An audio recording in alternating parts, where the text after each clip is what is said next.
Estamos recorriendo en los últimos días diferentes países del mundo, contando experiencias de médicos, de personas que trabajaban, y vimos cómo se iba adoptando lentamente esta idea de la cuarentena. Pero bueno, vamos a ir un paso más allá en el día de hoy. Este es un país muy complicado, nos vamos a ir directamente en vivo desde Italia, uno de los países más complicados del mundo con el coronavirus, con un argentino, Mario, que vive en Italia, en Bérgamo, estamos en comunicación directa, que contrajo coronavirus y se recuperó y se está recuperando. Hola Mario, buen mediodía para nosotros, buenas tardes para vos. Hola Mario, ¿cómo estás? Hola, buenos días. Bien, dentro de todo bien. ¿Cómo te sentís ahora? Y contanos un poco lo que te tocó vivir. Definitivamente hoy me siento mucho mejor y tuve que vivir una experiencia bastante fea. Se presentó de un modo que esperaba tampoco, así que mm, fue bastante complicado, ¿no? Vivirlo. Mario, contanos cuántos años tenés, porque también eso tiene que ver el factor de la edad. ¿Cómo contrajiste, te parece que contrajiste coronavirus? ¿Cuáles fueron tus síntomas? ¿Cómo te fue pasando? Entonces, yo tengo 29 años, soy saludable, no fumo, no bebo, eh, y tengo una leve sospecha, en realidad es una hipótesis. Trabajo como mecánico general en una multinacional y me toca hacer mantenimiento de ciertos vehículos. En ese periodo estaba haciendo mantenimientos a vehículos que pertenecen a empresas de alquiler en el aeropuerto de Gamo. Por ende, mucha gente la que está en contacto con esos autos. Eh, no obstante, mi mascarilla y los guantes de látex, mi única teoría es esa. Probablemente lo contraje mientras hacía mantenimiento de uno de estos vehículos. Claro. Cuando lo contrajiste, o creías que lo tenías y no estabas confirmado, ¿qué fue lo que hiciste? ¿Acudiste a la autoridad médica? ¿Fuiste a un hospital? ¿Llamaste por teléfono como hacemos aquí en Argentina? Entonces fue un proceso largo, por así decirlo, porque los primeros días tenía una fiebre sutil, por decirlo, que me permitía de todos modos seguir adelante con desempeñando mis tareas. Eh, Luego sí, en los primeros días de marzo tuve el síntoma de la tos y la fiebre muy alta. Por ende decidí quedarme en casa, pedí unos días de enfermedad para recuperarme. Solicité asistencia a los médicos por teléfono porque en ese momento la situación un poco empeoraba en Bérgamo y estaban atendiendo en ese modo. Me recomendaron ciertos antibióticos y seguí todo el procedimiento, pero no había mejoras. 8 días después me recomendaron incluso la asistencia de una garrafa de oxígeno que por suerte pude conseguir porque son muy solicitadas acá. Y no obstante esto, no mejoré. Es más, empeoré y necesité ser trasladado a emergencias porque la autonomía de mi oxígeno no era suficiente en ese momento para mí. Y de todo esto suponemos que era la falta de aire, no podías respirar bien, vos vivís solo, vos llamabas a emergencias. ¿Cuándo te vinieron a buscar? ¿Estuviste hospitalizado, internado? ¿Te pudieron resolver el problema en tu casa? Entonces, yo por fortuna tenía la asistencia de mi compañera. Uh-huh.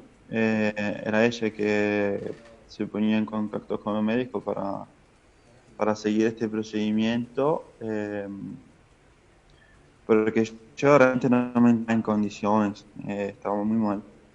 Eh, Me vinieron a buscar la gente de emergencia, las unidades de emergencia, me vinieron a buscar, me llevaron al hospital y bueno, estuve 11 horas esperando que encontraran un lugar donde ubicarme, porque está sobrepoblado y en una situación complicada el hospital en ese momento. Después, ¿tuviste oportunidad de ver un poquito lo que pasaba en el hospital, en ese o en otros hospitales? ¿Te han contado cosas? Aquí llega lamentablemente lo más terrible y lo más feo de contar, pero Claro. somos un medio de comunicación y aprovechamos que te tenemos para que de primera mano nos cuentes lo que a vos te tocó ver.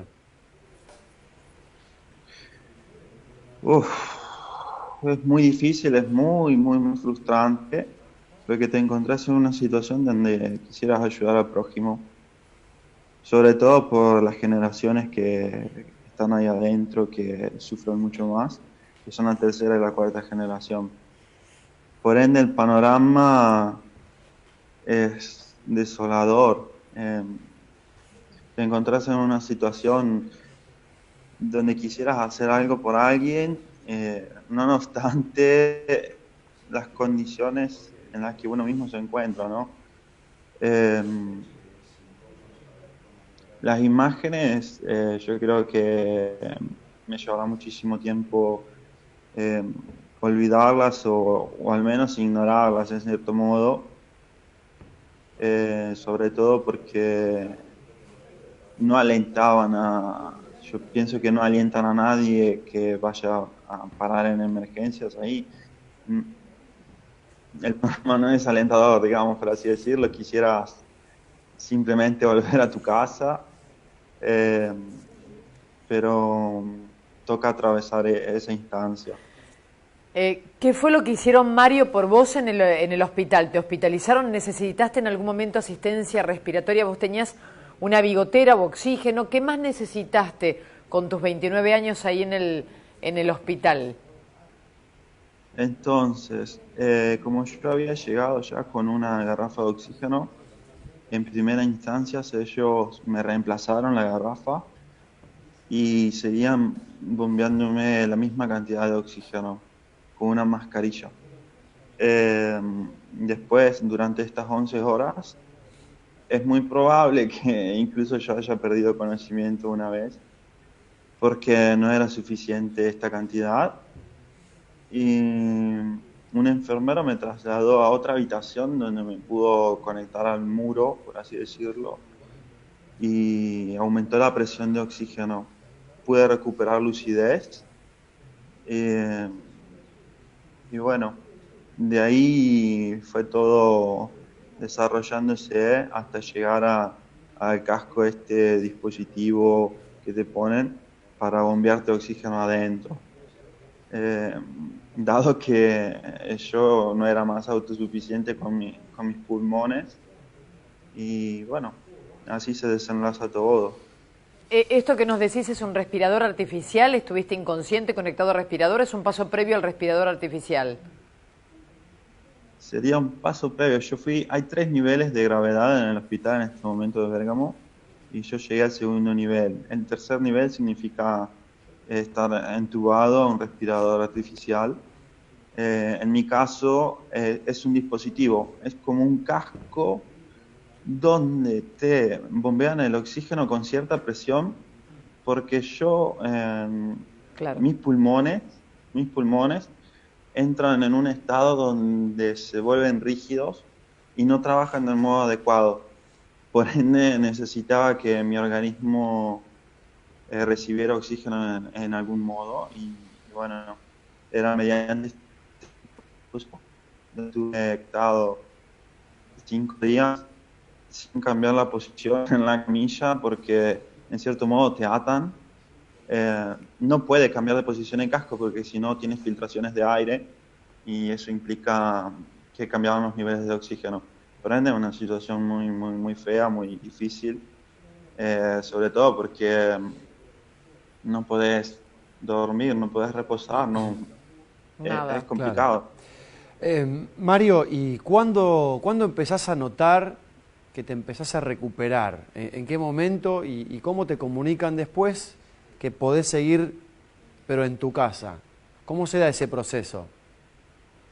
Entonces, los primeros indicios de que yo estaba mejorando era porque al tercer, cuarto día me sacaban el casco para que yo pudiera comer, Ujú. y me daba cuenta que podía resistir al menos media hora por mis propios medios, ¿no? Podía estar no en pie, pero sentado bien y, y sobre todo no me costaba como cuando había ingresado. De ahí fue todo mejorando. Comenzaban a bajarme la presión del casco, la cantidad de oxígeno era un poco menos, hasta que me pasaron a una mascarilla que no es la mascarilla más chica, sino que es como que tiene un pulmón. Claro. Con eso estuve conectado como, como por así decirlo, era una prueba de fuego, ¿no? Porque ellos también, los enfermeros también en esta situación y los médicos tienen que trabajar en un modo apresurado porque pues, la sobrepoblación que hay, ¿no? Ujú. Por ende tomaban estas medidas. Si mejorabas, seguían disminuyendo. De lo contrario, si veían ellos que mm, las cosas, las cosas no se ponían mejor, volvías a los dispositivos como el casco. Y estos controles los hacían cada 3 horas.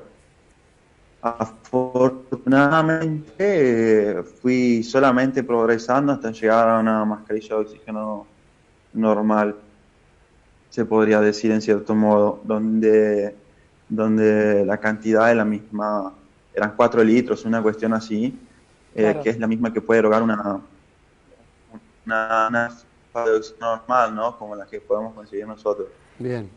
Sin embargo, cuando tenía el casco necesitaba 60 litros para entender Ah, la claro, Claro. diferencia. claro, claro. La presión es mayor y el volumen de Qué oxígeno también bárbaro. es muy superior. ¿Se Eh, entiende? Imaginamos Sí. que tu compañera quedó en casa porque te llevan solo, obviamente, para no entrar. ¿Estuviste con mucha gente en la habitación donde estuviste? ¿Estuviste en una terapia intermedia? Entonces, mi habitación eh, no podía hospedar tanta gente porque era una habitación que fue proyectada para una sala posparto cuando las mujeres tienen familia, Ujú. donde están tranquilas y todo eso. Pero bueno, en este caso eran 2 camillas en una habitación de eh, 5 metros por 4 metros, más de eso, ¿no? Y, y era una situación difícil porque eh, estabas rodeado de todos los aparatos, incluso de compañeros, y 2 veces me tocó vivir que me cambiaban de compañero porque eran enfermos crónicos y Claro. no mejoraban y necesitaban llevarlos a otro tipo de cuidado. Mario, y finalmente la evolución tuya en tu casa y la vuelta a una vida semi-normal, ¿vos tenés idea cuándo se produce todo eso? Por ejemplo, la vuelta al trabajo, o todavía ni idea. No, no hay nada de concreto, no hay nada de concreto, ni siquiera para el trabajo. Ujú. Y volver a casa tampoco es lo mismo en esta situación. Más allá de que uno físicamente se recupera, comienza a volver a vivir la vida de todos los días, la rutina, eh, no es lo mismo porque incluso salís al balcón y se utiliza mucho acá que las campanas de las iglesias, cuando viene a faltar alguien, comienzan a sonar de un modo distinto. Y salir al balcón a tomar un poco de aire y escuchar las campanas es un poco fuerte. Claro. Y no estamos hablando de que es una vez al día, sino que se da con la frecuencia de mínimo 2 horas. Estoy hablando solamente de mi municipio, que sería Dálmine, Ujú. es un pueblo chico, por así decirlo. Ujú. Estoy hablando solamente de mi municipio, por así decirlo, y cada 2 horas sabemos que alguien viene a faltar, entonces psicológicamente es un golpe. Claro. No te olvidas más. La pregunta, Mario, bueno, ¿cómo estás físicamente ahora? Que te vemos mejor, pero seguramente, y si a tu compañera le pasó algo, si ella tuvo algún síntoma o nada. Entonces, dado que ella estuvo fuera, es probable que haya contraído el virus mientras yo estaba internado también, Ujú. pero sus síntomas, en todo caso, fueron muy leves. Ella me contaba que había tenido apenas un poco de tos y nada más. Claro. Bueno, nos alegra que por lo menos vos te estás recuperando, tu compañera le tocó vivirlo de otra manera, en forma más leve en cuanto a los síntomas. Desde acá te queremos saludar y agradecerte, obviamente, por todo el tiempo y por el detalle, ¿no? En todo lo que nos relataste, porque aquí nos sirve muchísimo lo que has contado para poder enfocarnos realmente en el combate y las medidas necesarias para atender a este problema que es mundial. Saberlo en primera persona. Gracias, Mario. Vamos a estar en Gracias a ustedes contacto. por el espacio. Fuerza, fuerza que salimos. Fuerza. Sí. Muchísimas gracias, Mario. Bueno, Mario.